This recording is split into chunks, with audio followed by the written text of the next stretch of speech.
नमस्कार, जय शंकर दत्तगुरु. मी डॉक्टर सौ अश्विनी जितेंद्र काळे. श्री क्षेत्र गाणगापूर दत्तभक्तांचे हे सुखस्थान आहे आणि अतिशय सुंदर अशा निर्गुण पादुकांचं दर्शन आणि त्यासोबतच अष्टतीर्थाचं स्नान म्हणजे हा सुवर्ण काळ आपल्याला प्राप्त होत असतो. बऱ्याचदा दत्त संप्रदायातील दत्तभक्त अमावस्येच्या दिवशी श्री क्षेत्र गाणगापूर या ठिकाणी अष्टतीर्थ करतात. पण अनेक दत्तभक्तांना किंवा सर्वसामान्य लोकांना अष्टतीर्थाबद्दल विशेष अशी माहिती नाही. मी माझ्या अल्पज्ञानाने आणि महाराजांच्या आशीर्वादाने आज तुम्हाला थोडक्यात श्री क्षेत्र गाणगापूर याबद्दल अतिशय अल्प माहिती देत आहे. श्री क्षेत्र गाणगापूर अतिशय सुंदर आणि सकारात्मक ऊर्जेचं हे महान स्थान आहे. श्री क्षेत्र गाणगापूर म्हणजे खरंच हे सुखस्थान आहे. हे मनातील सर्व प्रकारच्या व्याधी दूर करून आपल्या भक्तांना जणू काही महाराज आशीर्वाद देण्यासाठी या ठिकाणी स्थित झालेले आहे. श्री क्षेत्र गाणगापूर हे नृसिंह सरस्वती स्वामी या स्वरूपामध्ये दत्त महाराजांनी घेतलेला अवतार या ठिकाणी आपल्याला दर्शनासाठी बघायला मिळतो. कर्नाटकच्या उत्तर भागातील कलबुर्गा किंवा आत्ताचं नाव आहे गुलबर्गा जिल्ह्यातील अफजलपूर तालुक्यामध्ये भीमा नदीच्या काठावर गाणगापूर वसलेला आहे. भीमा आणि अमरजा हा अमृत संगम या ठिकाणी बघायला मिळतो. जो कोणी संगमात स्नान करतो तो त्याच्या वर्तमान आणि भूतकाळातील सर्व पापांपासून मुक्त होतो आणि त्याच्या इच्छा परिपूर्ण होतात असे म्हटले जाते. या संगमेश्वरावर म्हणजेच संगमामध्ये एक मंदिर आहे आणि त्या मंदिराला संगमेश्वर असं म्हटलं जातं, जेथे श्री नृसिंह सरस्वती स्वामींनी अनुष्ठान केले आहे. संगमामध्ये स्वामींच्या शिलापादुका आहेत. हे दर्शन पहाटे 3 ते दुपारी 1:30 वाजेपर्यंत प्रत्येक जण घेऊ शकतो. 12:30 नंतर आरती होते आणि नैवेद्य दाखवून आपल्या भक्तांना दर्शन देण्यासाठी महाराज सदैव तयार असतात. श्री नृसिंह सरस्वती हे भगवान दत्तात्रयांचे पूर्ण अवतार आहेत. नृसिंह सरस्वती यांचा जन्म महाराष्ट्रातील विदर्भातील करंजपूर या ठिकाणी झाला. लाड कारंजा हे एक ते स्थान आहे. श्री क्षेत्र गाणगापूर या ठिकाणी आपल्या भक्तांच्या सर्व मनोरथ पूर्ण करण्यासाठी दत्तप्रभू अदृश्य रूपामध्ये असतात. श्री क्षेत्र गाणगापूर हे दत्तात्रयांचं अतिशय पवित्र आणि समृद्ध संस्कृती परंपरेने नटलेलं असं हे मंदिर आहे. या ठिकाणी जगभरातून दत्तभक्त दर्शनाला येत असतात आणि महाराज अदृश्य रूपामध्ये आपल्या भक्तांना या ठिकाणी दर्शन देण्यासाठी सदैव तयार असतात.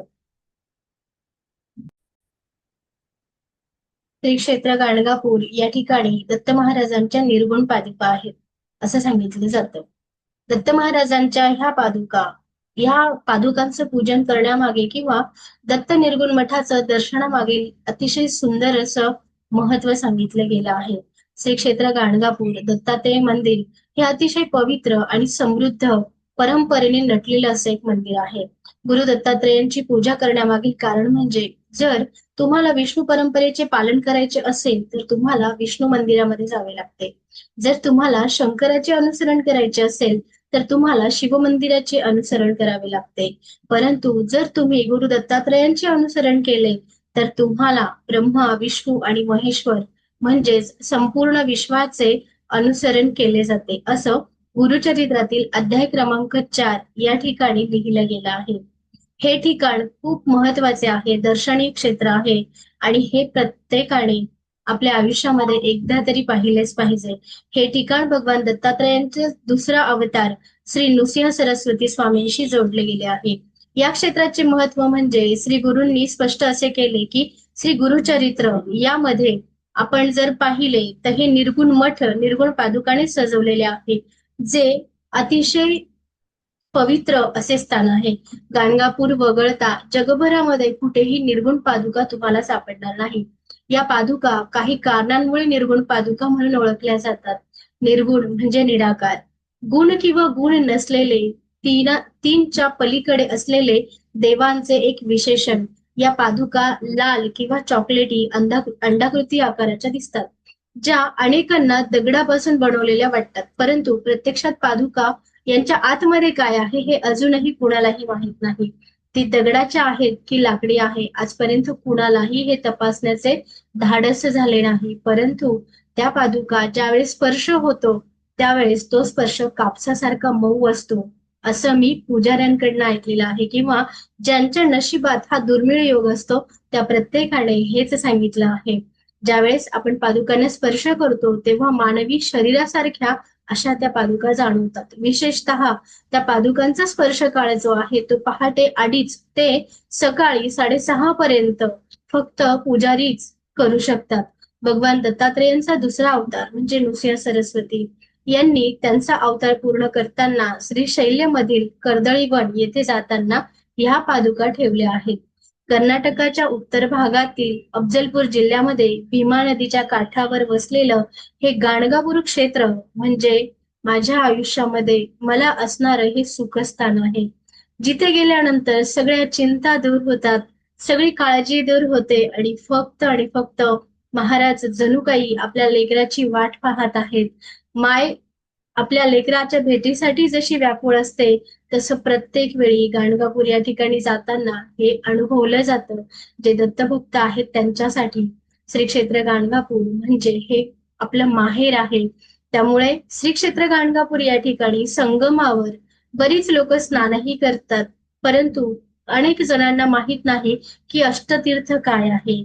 आपण पुढच्या भागामध्ये बघणार आहोत अष्टतीर्थाबद्दल अल्प माहिती जी माझ्या छोट्याशा बुद्धीला मिळाली आहे किंवा वाचनातून तुमच्यापर्यंत पोहोचवण्याचा हा प्रयत्न आहे.